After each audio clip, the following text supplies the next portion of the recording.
Olá, eu sou Guto Azevedo, professor de matemática, e este é mais um vídeo do PET volume 6. Para saber quais vídeos já foram publicados até o momento, clique no cartãozinho que vai aparecer lá no outro canto da tela na parte de cima. E para assistir a todos os vídeos em primeira mão, se inscreva no meu canal no Telegram, o link está na descrição, ou então procure lá no aplicativo do Telegram um canal chamado Aula do Guto, como aparece aqui na tela. Também na descrição do vídeo há links para você acessar o meu site e as minhas redes sociais, depois dá uma conferida. Neste vídeo vamos falar sobre ângulos. O ângulo é uma figura formada por duas semirretas com o mesmo ponto de origem. Essa é a definição que está na apostila. As semirretas são chamadas de lados do ângulo, enquanto o ponto de origem comum entre elas é chamado de vértice do ângulo. Ângulos são usados para descrever amplitude de rotação, mudança de direção, inclinação, dentre outros. Estão presentes em figuras geométricas e em situações do dia a dia. Ângulos podem ser medidos e comparados. A principal unidade de medida de um ângulo é o grau. Essa imagem mostra duas semirretas com a mesma origem e essa região, essa abertura entre as duas semirretas, é o ângulo. Número 1. O Pilates é um método composto por exercícios físicos e alongamentos que utilizam o peso do próprio corpo na sua execução. É também uma técnica de reeducação de movimento que traz equilíbrio mental e corporal.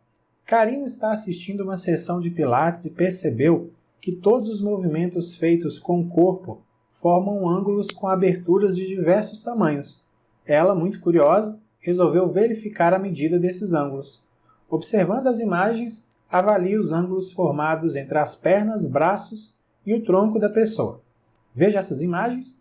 Elas ilustram uma pessoa fazendo pilates e os braços, pernas e tronco estão em diferentes posições e formando diferentes ângulos.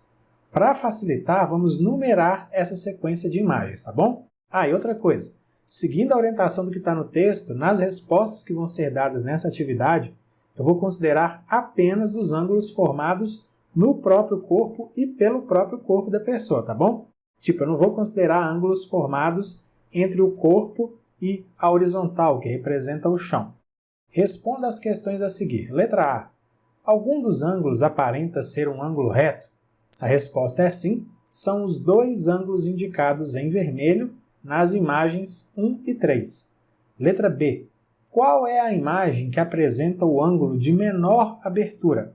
É a imagem 1 e o ângulo está indicado ali na cor azul. Letra C. Qual é a imagem que apresenta o ângulo de maior abertura? É a imagem 1 e o ângulo de maior abertura está indicado em verde. Veja que são dois ângulos em um mesmo ponto, um na parte interna, que tem menor abertura, a gente mencionou na letra B, e outro na parte externa, que tem a maior abertura, e a gente está falando sobre ele agora. Número 2. Uma pessoa, ao se alongar, faz diversos movimentos. Podemos observar nas imagens abaixo que os braços formam diversos ângulos em relação ao corpo da pessoa. Para facilitar, também vou numerar essa sequência de ângulos aí, tá bom? Letra A.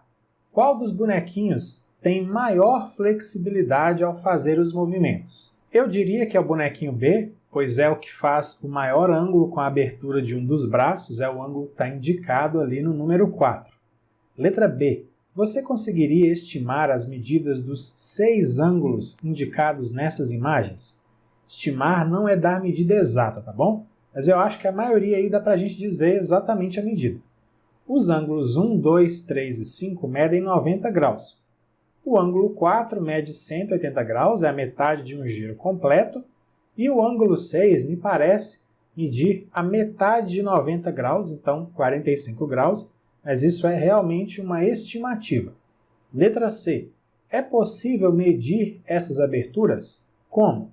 Sim, é possível utilizando o instrumento de medida de ângulos, o transferidor, e nesse caso específico, como os ângulos não parecem ter medidas muito complicadas, dá até também para fazer medidas usando dobraduras. Letra D. Que unidade de medida posso utilizar? A unidade mais comum, pelo menos no ensino fundamental, é o grau. Inclusive, os transferidores comuns mostram medidas em graus.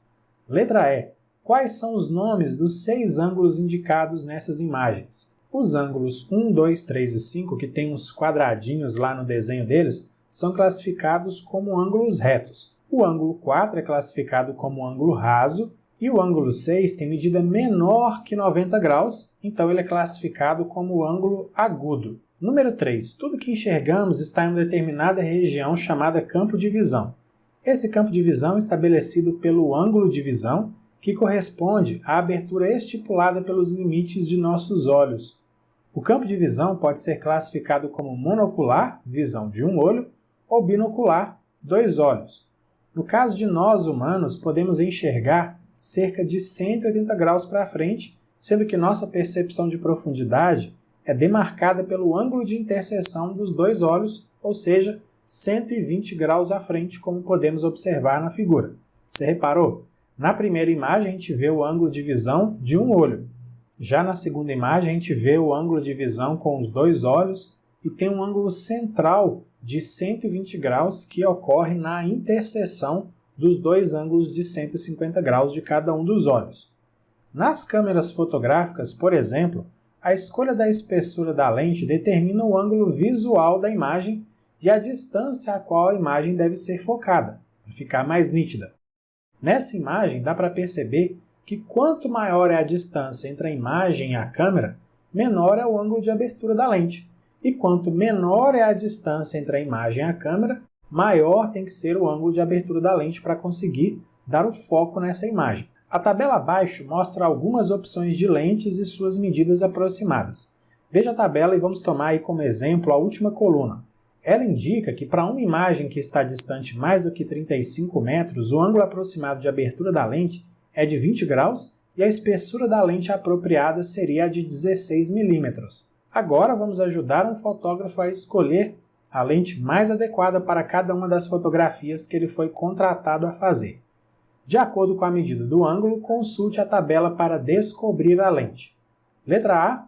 Para fotografar a pipa, observe o ângulo e descubra a lente.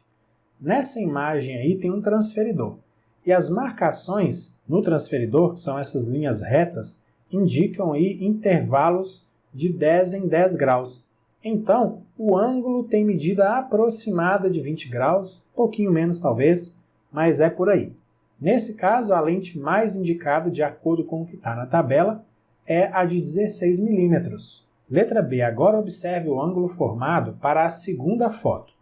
Dá para ver aí que o ângulo de abertura é bem maior, né? Como eu disse, as marcações nesse transferidor são de 10 em 10 graus, então o ângulo ele tem aí uma medida de aproximadamente 40 graus.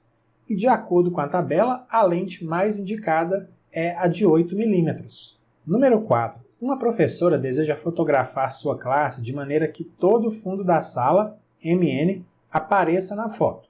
Portanto, posicionou a câmera num ponto V conforme a figura. Qual é o ângulo de visão da lente da máquina fotográfica e quais são os alunos que não aparecerão na foto? Veja, esse desenho aí adicional mostra o ângulo de visão da lente. Tudo que estiver entre essas duas semirretas azuis VM e VN vai aparecer na foto. E tudo que estiver fora, externo a essas semirretas, não vai aparecer. Dá para a gente ver então que os alunos que estão nas posições A, B, C e F não vão aparecer.